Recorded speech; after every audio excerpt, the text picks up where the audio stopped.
Hey everybody, it's Party Elite here with another episode of Total Breakdown. Once more with an engagement from the Warhammer Fantasy League. This time we're going to see the Dark Elves of Razel take the field against the Tomb Kings of Migza.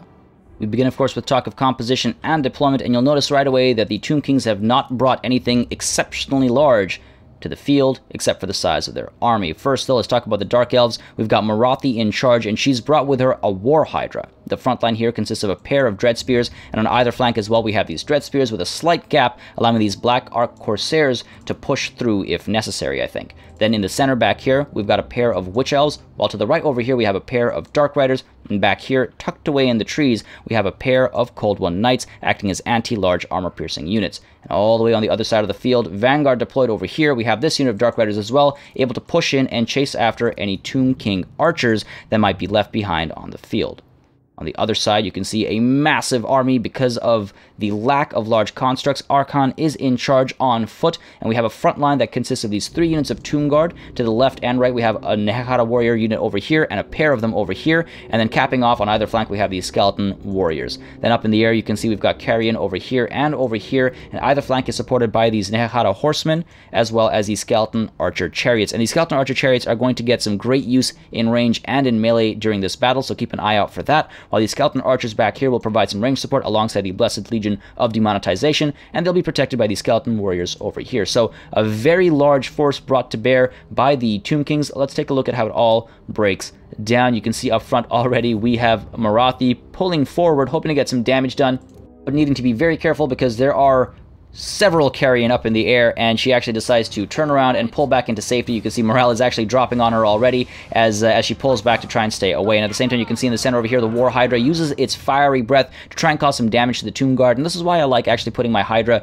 to the side during deployment, because that fiery breath would do a lot more damage if it came in from the side. So if the Hydra had just positioned itself a little bit off to the side and used that same ability, a lot more damage would have been done. As you can see right now, very minimal damage was actually done to these Tomb Guard, unfortunately, but better to use the ability than not, because once it's engaged in melee, the War Hydra obviously cannot use the ability. Over here, though, you can see Marathi is completely surrounded by the Carrion, and though she's not taking too much damage, is obviously pinning her in place. And to the right here, you can see we've got the Dark Riders pulling in for some charges, getting a fair bit of damage done to these Skeleton Warriors over here, dropping their health by about 25%, and at the same time, we have the Nehekara Warriors hit by Melkoth's Mystifying Miasma, slowing them down, but I think more importantly, causing a touch of damage over here as these Dark Riders pull back into safety. A bit of a threatening position to be stuck in, of course, but you'll notice across the board there are no anti-large units specifically, which is going to be important over the course of this battle, especially since there is a War Hydra on the field. Now, these Witch Elves back here are eating a lot of damage, a lot of range fire coming in from both of these archers. They're trying to eliminate that very threatening unit. Again, the Madness of Cain will pin your units in place. These guys have physical resistance as well, or rather I should say these girls have physical resistance as well, so they can be quite the pain. And you can see at the same time we're seeing these skeleton archer chariots moving in to a more of a frontline position. Take a look at this beautiful charge to the left over here, just plowing right through these Dread Spears, causing a fair bit of damage, in fact, dropping their health by about almost 50%, and to the center here as well, you can see the Skeleton Archer Chariot just plowing right through the Dread Spears, causing so much hurt, dropping their health by about 25%, dropping their morale to about 50% as well, and just continuing to just cut right through, chasing after these Black Arc Corsairs next. So very nicely done there, using those chariots in melee exceptionally well. You can see we have the Nehekara Horsemen here pushing in to the side again, trying to eliminate the Dread Spears over here, but we have the Cold One Knights pushing in to intercept the Nehekara Horsemen there, as well as the Skeleton Archer Chariots. So wonderful timing there.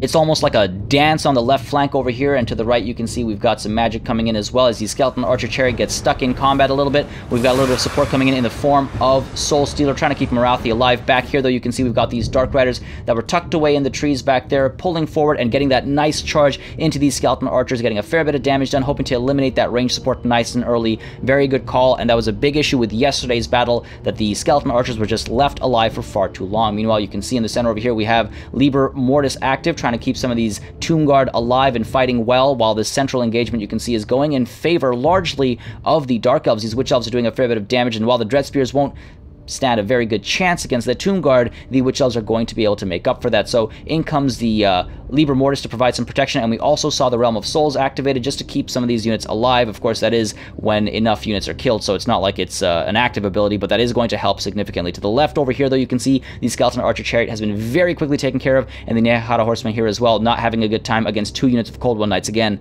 anti-large and armor piercing, a terrible spot for those units to be in. In the center over here as well, you can see the Skeleton Archer Chariot sort of in that kamikaze mode. They drove in, and now they're not able to drive away, unfortunately, and in comes the Madness of Cain from the Witch Elves as well. So terrible situation for the Skeleton Archer Chariot over there, and here you can see Melkot's Mystifying Miasma on these Skeleton Archers over here as we have these Dark Riders pushing off to the side, chasing after the Blessed Legion of Demonetization instead. Morathi, meanwhile, stuck in against Archon the Black, a bit of a dangerous situation, and in comes Murderous Prowess and Murderous Mastery, where it counts, of course, for the Witch Elves, and a lot of damage being done. Now you can see the War Hydra as well having a wonderful time just tossing around some of these Skeleton Warriors and these Tomb Guards as well, doing a great deal of damage. Back here, the Blessed Legion of Demonetization eating a fair bit of hurt, and you can see the Skeleton Archer Chariot ultimately able to survive, pull away from that frontline engagement, and then again pushing in for a nice charging opportunity over here, getting a nice side charge into some of these Blackguard Corsairs, trying to eliminate that anti-infantry capability, while over here you can see these Dark Riders are able to push through this gap over here and chase after some of these Skeleton Archers, again try to eliminate that range capability nice and early. We also have these Cold One Knights pushing in, so ultimately these guys decide to turn to the right instead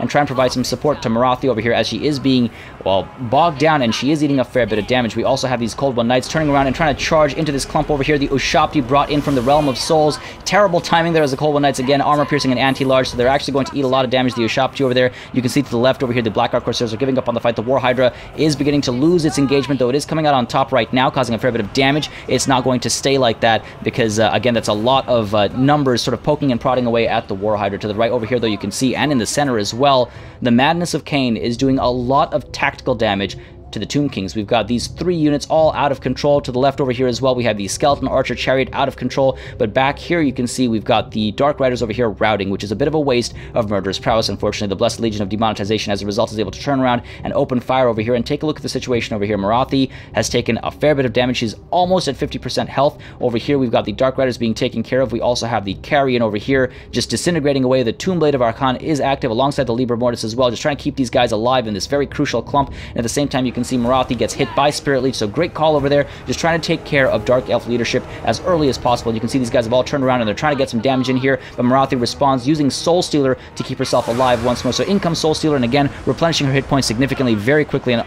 over here in the center, you can see the Dark Elves are actually falling apart, and to the right as well, you can see the Dark Elves are falling apart. The War Hydra now being focused down on, and you can see 50% health, 50% morale as well. Back here, the Blessed Legion of Demonetization does get hit by a rear charge from the Dark Riders, while to the right over here, again, Morathi finds herself in a bit of a terrible situation, while over here, the Cold One Knights get hit by the Fate of Buna. Great call over there, using magic to try and eliminate a very threatening unit. The Nehekara Horsemen, of course, do not stand a chance in that engagement, but as the Fate of Buna comes in, the Cold One Knights are quickly starting to give up on the fight, and they're dropping in health as well, already at 50% health, but the Nehekara Horsemen have already eaten a fair bit of damage, unfortunately. You can see over here as well, the Cold One Knights are diving into the center, trying to take care of Archon. Unfortunately, they do get hit by their Rampage, and Morathi is trying to get away from the situation, I think, trying to take to the air and keep alive. A very dangerous situation for her to be stuck in, of course, while off in the distance over here, you can see we have some units rallying to try and fall back into the fight and help these Dark Elves out. The War Hydra still having a decent time tossing around some of these Tomb Guard, and you can see over here, this right flank is in a bit of a tight spot for the Dark Elves, actually. Morale is dropping significantly. These Dread Spears are not having a good time. The Nehekara Warriors are able to do a fair bit of damage, and you can see the Skeleton Archer Chariot there has to pull back and actually disintegrates and gives up on the fight, but you can see all of these Dark Elf units are giving up on the fight. They're all routing. In comes this unit of Nehekara Warriors as well to try and get some extra morale damage in there as well, while Soul Stealer goes down once more, trying to keep Morathi alive over here. Unfortunately, the Cold One Knights have done terribly. They are falling apart now, and off to the side, those other Cold One Knights have actually completely given up on the fight as well. Down here, we have these Dark Riders trying to eliminate the Nehekara Horsemen over here, and they're doing quite well. You can see the Horsemen are crumbling, so they might actually die off, while over here we've got the Liber Mortis going down once more, trying to keep Archon and the nearby units alive, I think, as they try to take down Morathi. Morathi needs to pull away into safety, needs to take to the air, and you can see over here the War Hydra as well, trying to pull away from these Tomb Guard and chase after some of these units over here, chase after these Tomb Guard or the Blessed Legion of Demonetization, try to eliminate some of these units as they are still on the field. Off in the distance, meanwhile, you can see a couple of these Dark Elf units are actually rallying, willing to fight once more, but but unfortunately, they're very low on number, and they are rallying piecemeal, and these Nehara warriors, as well as the Tomb Guard, are closing the gap, hoping to take care of those units right away before they're able to cause any damage, before they're able to regroup properly. Over here as well, you can see Marathi giving up on the fight, routing now, trying to take to the air, finally able to get away from this very dangerous situation, and it is not looking good for the Dark Elves, while over here you can see we have the Hydra taking care of the Tomb Guard, so at least trying to eliminate units one at a time if and when possible. You can see over here as these units have rallied just as quickly as they rallied. In fact, they are being taken care of as the Nehara warriors as well as the Tomb Guard prove too difficult for the Dread Spears, of course, and we have these guys coming in as well, able to push in for some flanking charges or for some charges into these reinforcing units and just eliminate them. You can see these Dread Spears quickly turn around and try to take care of this isolated unit as these Dread Spears over here fall apart, drop their flags, and give up on the fight. So that's not looking good for the Dark Elves either, while all the way over here you can see Marathi is pushing in to try and provide some support to the War Hydra, try and get a nice charge into these Tomb Guards and take care of them.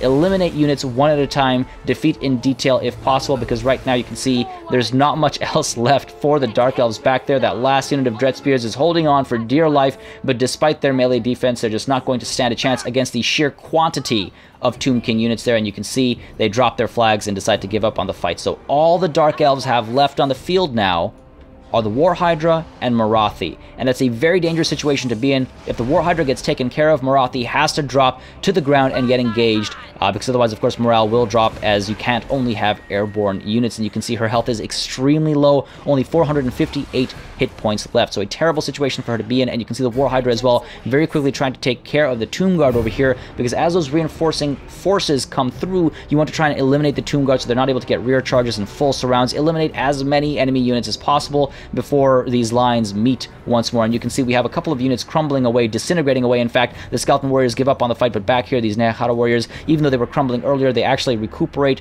their morale, and they're willing to stick around right now, crumbling again. But if they regroup, if they secure both their flanks, if they stand properly and, you know, reform, get some of their fatigue replenished, they'll stop crumbling. At the same time, you can see the fact that Arkan was driven off the field is obviously causing trouble for the Tomb Kings as well. Marathi is still on the field, so she can still encourage. She still has some magical capabilities available, and of course, she can charge in as well. And the War Hydra is very dangerous for this largely infantry army that's left for the Tomb Kings. In this Tomb Guard unit, though, surviving, sticking around for a very long time, causing a fair bit of damage as well for what it's worth, but they are crumbling now. They're about to give up on the fight, and the War Hydra is going to be very pleased to see them give up. And you can see right now, disengaging from that melee situation just so it can turn around and try to get some initial damage done using its breath. Unfortunately, though, the Tomb Guard sticking to the War Hydra, causing a lot of trouble there. They are crumbling, but they still have a touch of health left. Very close to dying, though. The War Hydra just needs to deal with the situation first, eating that one unfortunate Tomb Guard. Not very nourishing, I would imagine, but you can see again just now trying to pull away to the other side,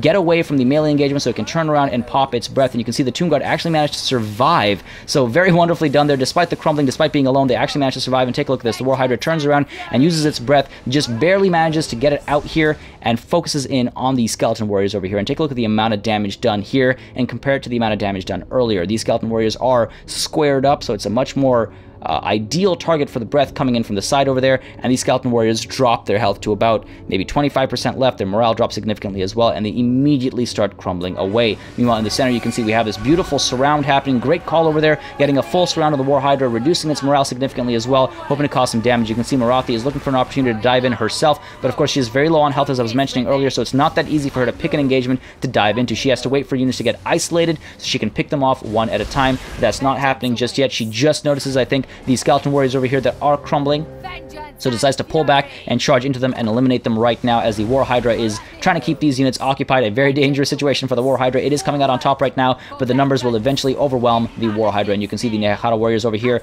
deciding to pull in, chase after Marathi as that unit gets completely disintegrated. Marathi is, of course, able to take to the air, and again, she's able to provide some magical support if the Winds of Magic allow, and the War Hydra might need it. You can see its health is dropping. It has regenerated to its capacity, and right now its morale is dropping quite significantly as well, and that's not going to bode well for the Dark Elves. In comes the rout on the War Hydra. The War Hydra has decided it does not want to stick around, and as it decides to retreat, we have Marathi pulling in here for another charge into the Nehara Warriors. Again, just trying to defeat these guys in detail, eliminate isolated units one at a time. And as Marathi pulls away, you can see we have Melkot's Mystifying Miasma going in here again, just trying to eliminate that unit, slow them down again, in this case, just so that they can't give chase to Marathi, I think, but more importantly, try to eliminate these guys, keep them crumbling, keep them disintegrating, and again, pulling down for another charge, getting a nice rear charge charge into the Nehekara warriors over here, trying to get them to start crumbling as well, and then pulling off to the side and trying to take to the air once more, as off in the distance the War Hydra decides it will in fact come back into the fight. It will rally and try to win this for the Dark Elves. In comes another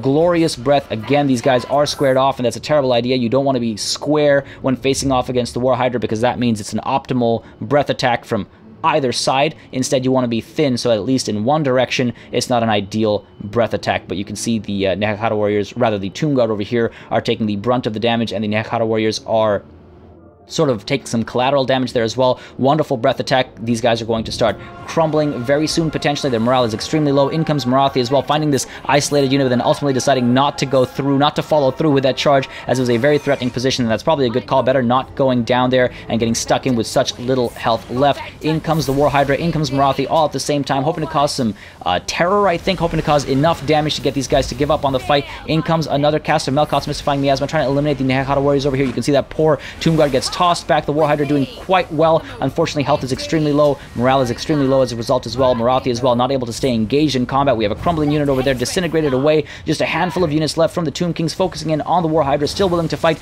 but there comes the rout. Unfortunately, the War Hydra does not want to stick around. Marathi in a terrible situation as well. Will she be able to clutch it for the Dark Elves against these lowly Tomb King units? Unfortunately, it seems that that might not be the case. A valiant defeat for the Dark Elves. Wonderful leadership from both sides of the field made this a tense battle that could have gone either way right to the end. Migza's excellent use of Chariot archers early on helped cause a lot of damage, and some great use of magic did the same. At the end, it just became a matter of a great number of troops just holding on to their will to fight a bit more than the foe. Good surrounds from the Tomb Kings and good attempts at picking the enemy off from the Dark Elves, but at the end of the day, the victory went to the Tomb Kings. As always, make sure you subscribe to this channel for more Total War content and keep sending in those battle replays. I think it's one of the best ways to learn, and it's always nice to highlight such amazing battles from the community. Thank you very much for watching. I'll see you on the battlefield.